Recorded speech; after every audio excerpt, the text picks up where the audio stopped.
blindfolded her and told her to walk across the red lines on the floor, but she couldn't touch a single one. If even one bell went off, Allie would spend the rest of her life in prison.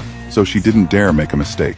Even during training, she was extremely careful. Luckily, her almost photographic memory helped her memorize the tangled pattern of red lines. She made it through within the required 3 minutes and picked up the mask at the finish point. But I wasn't celebrating, because the mask we were really planning to steal was the golden one, surrounded by real laser beams. From studying the museum's floor plans to designing bombs for a precise explosion, we had spent a full 10 years preparing for this. Tonight was the night. When the museum clock began to chime, we counted the steps from the entrance to the center and measured the exact distance to the statue. I pretended to adjust Allie's dress, while secretly placing a tracker on the floor. The museum closed before midnight, right on schedule. We slipped to a nearby underground river, broke through an iron grate, and swam straight to the basement entrance. Following the tracker's signal, we positioned ourselves directly beneath the mask. I marked the exact spot with a small red dot and took out the bomb we had prepared. There was still a guard on duty.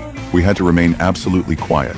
At 11:59 p.m., I was ready to detonate it. I needed the midnight chime to cover the sound of the blast, so the guard wouldn't get suspicious. 4, 3, 2, 1, and 1. But just then, the clock suddenly stopped. It was time for the guard's patrol. I had just pried up the floor tile.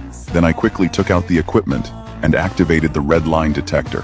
Allie was ready. She began the final step, but by the time she climbed into the museum, we only had 3 minutes left. I immediately monitored the infrared detector. The laser beams were clearly visible. Allie's training paid off. With my careful guidance, she avoided every single beam. After completing several extremely difficult moves, Allie finally reached the mask. Just as she was about to grab it, I stopped her. There was still one laser beam in front of the statue. She took out a compact of blush and used the powder to reveal the beam's path. Then she entered the cracked password.